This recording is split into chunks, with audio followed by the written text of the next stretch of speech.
La mansión de los Castillo en Coral Gables no era un hogar, sino un monumento al silencio. Ubicada en un condominio exclusivo donde la privacidad era la máxima de las riquezas, la estructura se erigía con una frialdad imponente.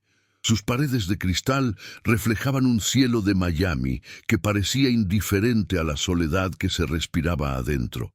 Cada superficie de mármol pulido, cada costosa obra de arte colgada con precisión milimétrica, contribuía a una atmósfera estéril, casi como la de un museo, donde la vida solo se observa, pero no se vive.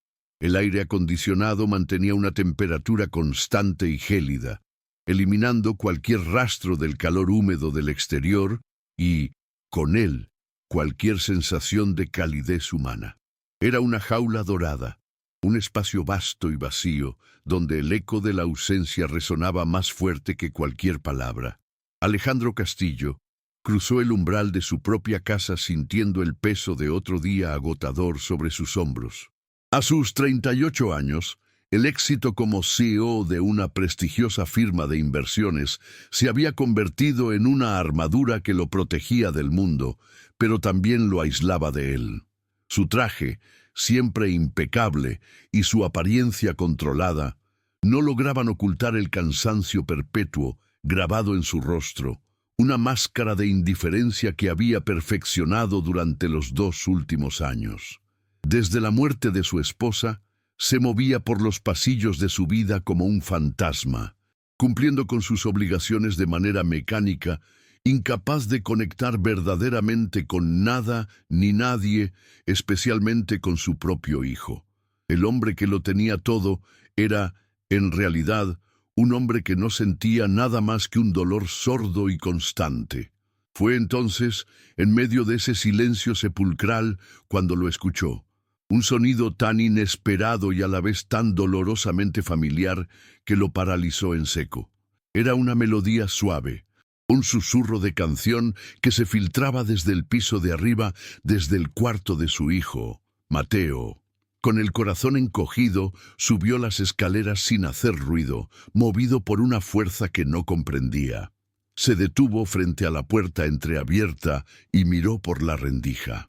La imagen que vio lo golpeó con la fuerza de un huracán.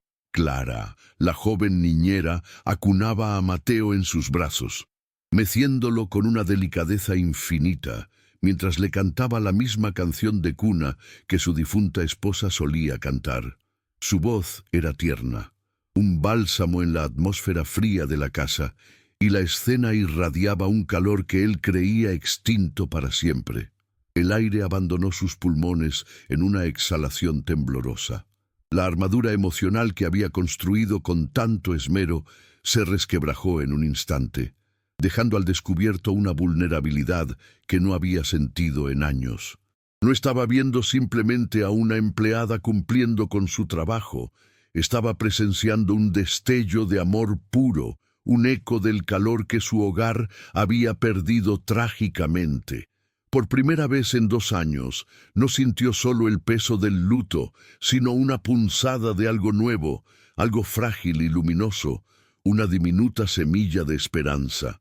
Es increíble cómo un instante, una simple canción, puede desmoronar años de dolor.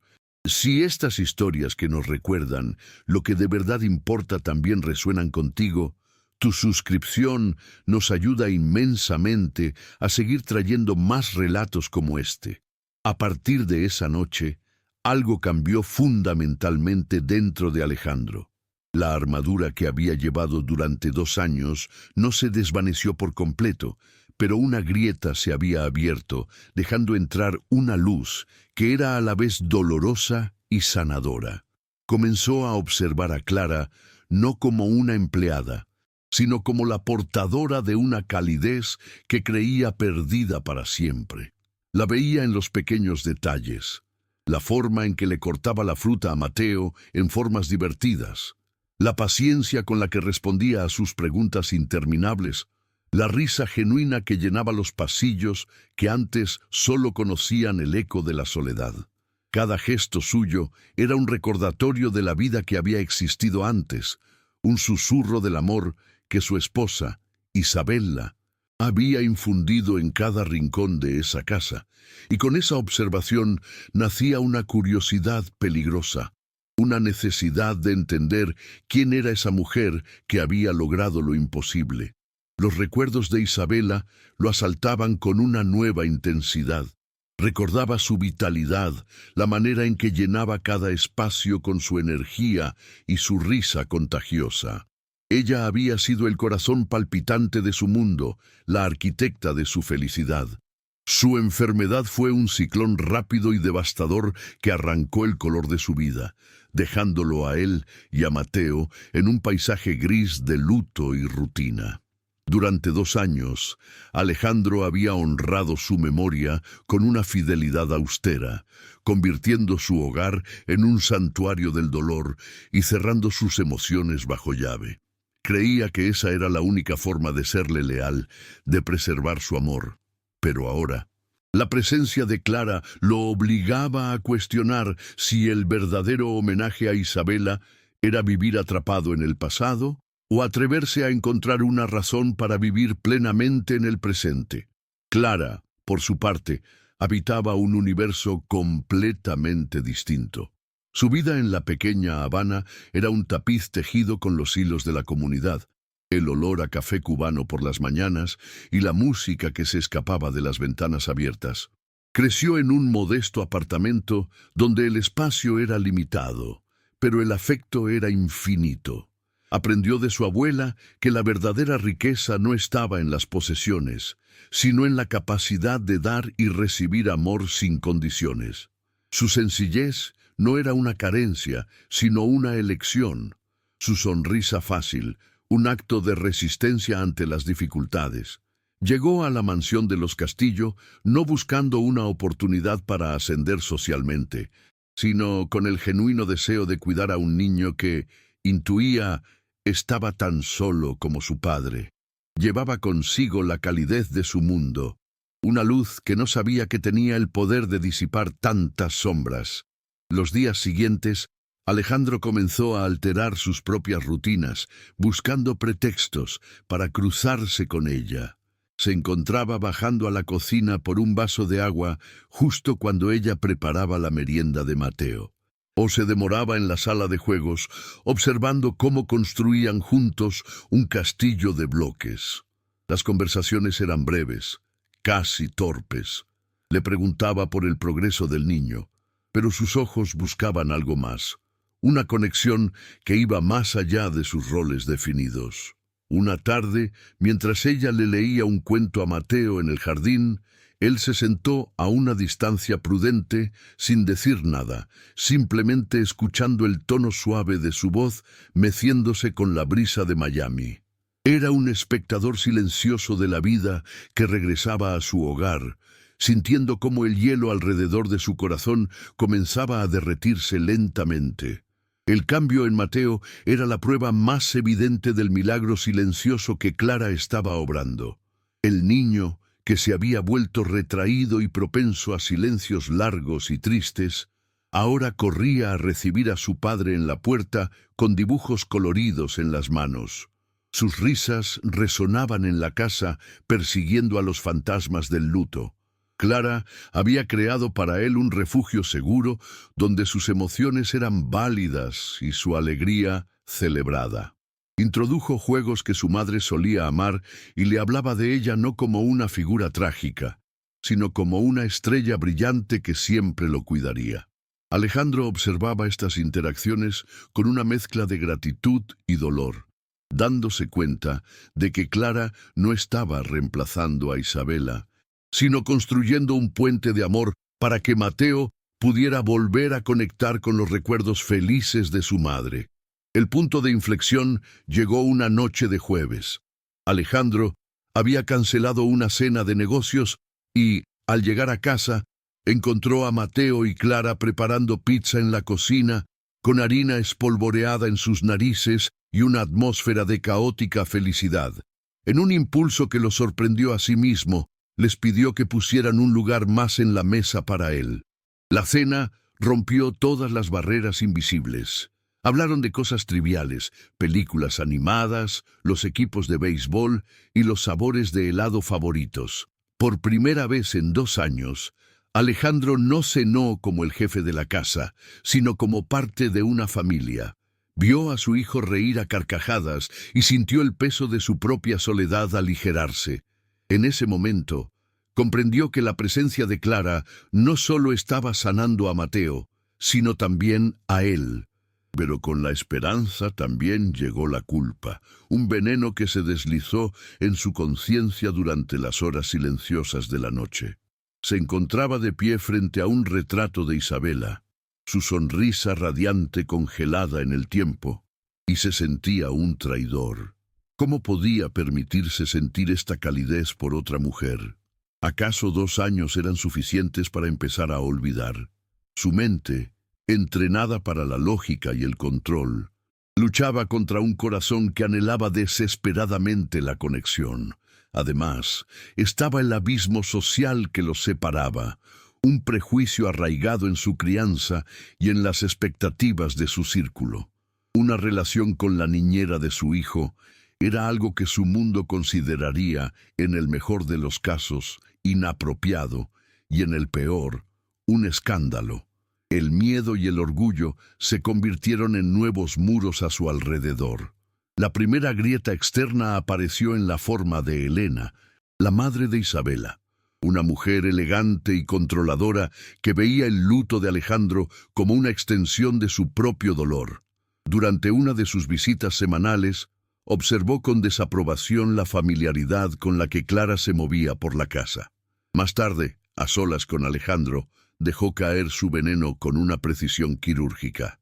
¿No crees que esta chica se está tomando demasiadas libertades? Hay que tener cuidado, Alejandro. Las personas de su clase a menudo ven oportunidades donde nosotros vemos familia. Sus palabras fueron como piedras, reforzando las dudas que ya lo atormentaban y pintando a Clara como una intrusa con motivos ocultos, manchando la pureza de lo que él había comenzado a sentir. La presión social no tardó en manifestarse. En una gala benéfica, un colega le dio una palmada en la espalda y comentó con una sonrisa condescendiente: «He oído que tienes una nueva niñera muy dedicada. Tienes que presentármela». El comentario, cargado de insinuaciones, lo humilló profundamente. Se dio cuenta de que su incipiente felicidad era vista a través de una lente de cinismo y malicia por aquellos que llamaba amigos. Cada mirada, cada susurro, se sentía como un juicio. El mundo que había construido, con sus reglas no escritas sobre estatus y apariencia, se estaba convirtiendo en una prisión. La vulnerabilidad que había empezado a aceptar ahora se sentía como una debilidad expuesta, y por instinto comenzó a retroceder, a levantar de nuevo sus defensas. Clara sintió el cambio de inmediato. La calidez en la mirada de Alejandro fue reemplazada por una distancia cortés. Las conversaciones espontáneas en la cocina cesaron, y él volvió a ser el jefe formal y ausente de antes. Ella no entendía la razón, pero sentía el frío de su retirada como una herida física. La mirada afilada de Elena durante sus visitas la hacía sentir como una intrusa, y los sutiles cambios en la dinámica de la casa la llenaban de una creciente sensación de inseguridad. Había abierto su corazón en ese hogar, permitiéndose querer a Mateo como si fuera suyo, y desarrollando un afecto profundo y sincero por el hombre roto que era su padre. Ahora, ese mismo corazón se sentía expuesto y dolorosamente fuera de lugar. La confusión dio paso a una dolorosa claridad. Clara comprendió que, sin importar la pureza de sus intenciones, siempre sería vista como la niñera, la empleada, la chica de otro mundo. Se dio cuenta de que su presencia, en lugar de sanar, se estaba convirtiendo en una fuente de conflicto y juicio para Alejandro. Amarlo, porque se atrevió a admitir para sí misma que lo amaba, significaba protegerlo, incluso de ella misma. La idea de marcharse le partía el alma, especialmente por Mateo, Pero su dignidad le exigía no quedarse donde no era plenamente aceptada. Es increíblemente duro sentir que no encajas, que tu simple existencia complica la vida de quienes te importan.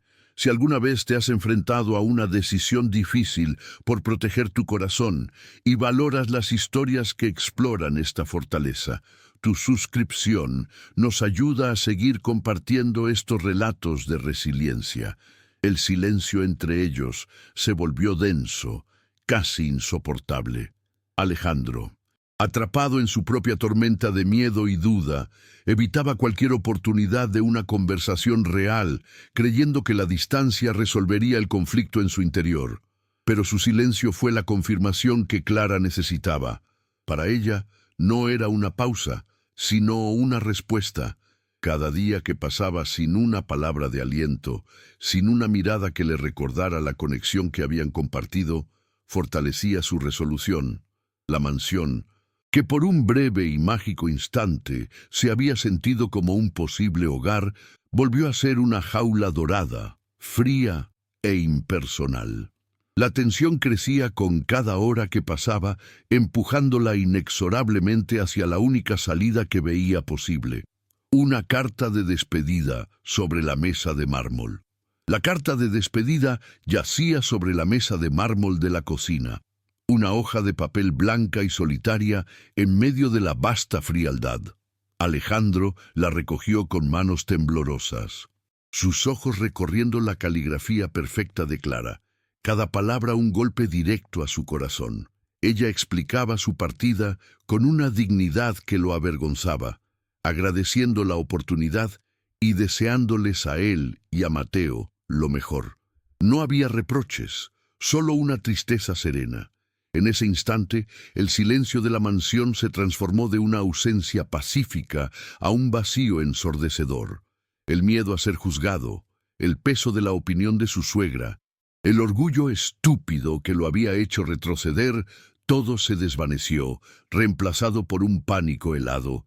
Comprendió con una claridad brutal que su temor a sufrir de nuevo era una sombra insignificante comparada con el dolor devastador de perderla para siempre. La armadura no lo protegía, lo estaba asfixiando.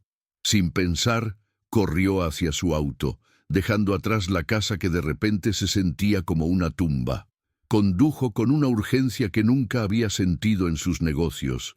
Rompiendo sus propias reglas de control y compostura, dejó atrás las calles impecables y silenciosas de Coral Gables, un mundo de fachadas perfectas y almas vacías, y se adentró en el corazón palpitante de la pequeña Habana.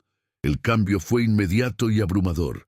El aire se llenó con el sonido de la salsa que se escapaba de las ventanas, el aroma del café recién hecho y el murmullo de las conversaciones en las aceras.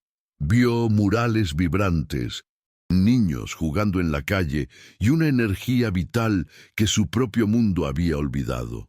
Cada cuadra que avanzaba era un paso más lejos de su prisión dorada y más cerca de la autenticidad que Clara representaba. Una vida real, desordenada y maravillosamente humana. Finalmente encontró la dirección. La casa de Clara era pequeña, una modesta construcción de un piso con un pequeño jardín delantero donde florecían bugambillas de un fucsia intenso. No había rejas altas ni sistemas de seguridad, solo una puerta abierta que invitaba a entrar. La vio en el porche, ayudando a una vecina anciana a cargar unas bolsas de compras. Vestía unos jeans sencillos y una camiseta, y su cabello estaba recogido en una coleta informal. Cuando sus miradas se cruzaron, el mundo pareció detenerse. En sus ojos vio la herida que él le había causado, pero también la misma compasión inquebrantable que lo había desarmado desde el primer día. Salió del auto, su traje de diseñador y su auto de lujo, sintiéndose absurdos y fuera de lugar en ese santuario de autenticidad. Por primera vez se sintió verdaderamente expuesto. Se acercó a ella, su corazón latiendo con fuerza contra sus costillas. «Clara», dijo, su voz ronca por la emoción contenida. «No te vayas. Por favor, no te vayas». No esperó una respuesta. Las palabras brotaron de él en un torrente de honestidad cruda. Fui un cobarde. Dejé que el miedo, el orgullo y lo que otros pudieran pensar me envenenaran. Permití que te hicieran sentir que no pertenecías, cuando la verdad es que tú eres la única persona que ha hecho que esa casa se sienta como un hogar en 2 años. Me devolviste a mi hijo, y me estabas devolviendo a mí mismo. La miró directamente a los ojos, sin ocultar la desesperación en su mirada. Perdóname, perdóname por haberte hecho dudar de tu valor, por no haber luchado por ti cuando más importaba. No quiero una vida sin ti en ella. Hizo una pausa, tomando aire, sabiendo que las siguientes palabras definirían su futuro. Isabela no habría querido esto para nosotros. Ella no habría querido que viviéramos en un mausoleo, honrando su memoria con tristeza. Ella habría querido que Mateo riera, que yo volviera a vivir. Y tú nos has dado esa oportunidad. Se acercó un paso más, suplicante. No te estoy pidiendo que vuelvas a ser la niñera de Mateo. Te estoy pidiendo que construyas una vida con nosotros, que seas mi compañera, que seas la madre que Mateo merece tener a su lado. Te estoy pidiendo que formes una familia conmigo, aquí o en cualquier lugar que tú elijas, porque mi hogar ya no es una mansión en Coral Gables. Mi hogar está donde sea que tú estés. El silencio que siguió fue el más largo de su vida. Un espacio suspendido en el tiempo donde toda su esperanza residía en la respuesta de una mujer a la que casi había perdido por su propia ceguera. Los ojos de Clara se llenaron de lágrimas, pero no eran lágrimas de tristeza, sino de una abrumadora liberación. En el umbral de su humilde casa, rodeados por la vibrante vida de su barrio, ella no vio a un millonario pidiendo perdón, sino a un hombre que había desmantelado su propio mundo por ella. Asintió lentamente. Una respuesta silenciosa que resonó más fuerte que cualquier palabra. El viaje de regreso a Coral Gables fue diferente a todos los anteriores. No regresaban un jefe y su empleada, sino 2 almas que habían encontrado su refugio en el lugar más inesperado. Al entrar en la mansión, el silencio que los recibió ya no se sentía opresivo, sino expectante, como un lienzo en blanco esperando ser llenado. Esa noche, por primera vez, las luces de la casa no solo iluminaron los espacios vacíos, sino que irradiaron una calidez que prometía un nuevo comienzo, un hogar renacido de las cenizas del dolor. Los meses siguientes fueron un torbellino de cambios silenciosos, pero profundos. Se casaron en una ceremonia íntima en el jardín, bajo un arco de las mismas bugambillas que florecían en el porche de Clara. La lista de invitados era corta, compuesta solo por aquellos que celebraban su amor sin prejuicios, su familia de la pequeña Habana y los pocos amigos verdaderos de Alejandro. La mansión misma se transformó. Los fríos objetos de arte fueron reemplazados por fotografías familiares y los coloridos dibujos de Mateo, que ahora cubrían las paredes como trofeos de felicidad. Pero el cambio más significativo fue la creación de la Fundación Isabella Castillo, un proyecto que Alejandro impulsó con una pasión renovada. Dedicada a financiar programas educativos y artísticos en la comunidad de Clara, la fundación se convirtió en un puente tangible entre sus 2 mundos, un legado que honraba la memoria de Isabela no con luto, sino con la creación de oportunidades para otros. 5 años después, el eco del dolor era un susurro lejano en la mansión de los Castillo, ahogado por el sonido de la vida en su máxima expresión. Mateo, ahora un niño de 10 años seguro y risueño, corría por el césped persiguiendo a su pequeña hermana, Luna, cuya risa era una melodía constante que llenaba el aire. Alejandro ya no llevaba la armadura de sus trajes en casa. En su lugar, vestía la comodidad de un padre relajado, su rostro libre de la tensión que una vez lo definió. Había aprendido que la verdadera riqueza no se medía en cifras bancarias, sino en momentos, en las tardes de juegos en el jardín, en las cenas familiares llenas de anécdotas y en la paz de saber que su corazón estaba anclado. Su amor por Clara no había borrado el pasado, sino que lo había integrado, enseñándole que se puede honrar a los que se fueron amando plenamente, a los que se quedan. Una noche, mientras la luna de Miami se asomaba por la ventana, Alejandro encontró a Clara en el cuarto de Luna, meciéndola suavemente mientras le cantaba la misma canción de cuna que lo había roto y reconstruido todo. Esta vez, sin embargo, él no se quedó observando desde la puerta. Entró en silencio, se sentó a su lado y envolvió a ambas con sus brazos, uniéndose al momento.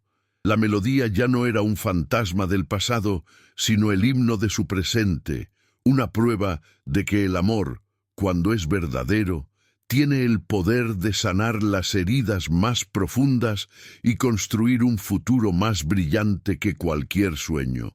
Relatos como este nos demuestran que, incluso después de la tormenta más oscura, siempre hay una oportunidad para volver a encontrar la luz. Si estas historias de resiliencia y amor te inspiran, suscribirte a nuestro canal nos ayuda a seguir trayendo más testimonios que nos recuerdan de qué está hecha la vida.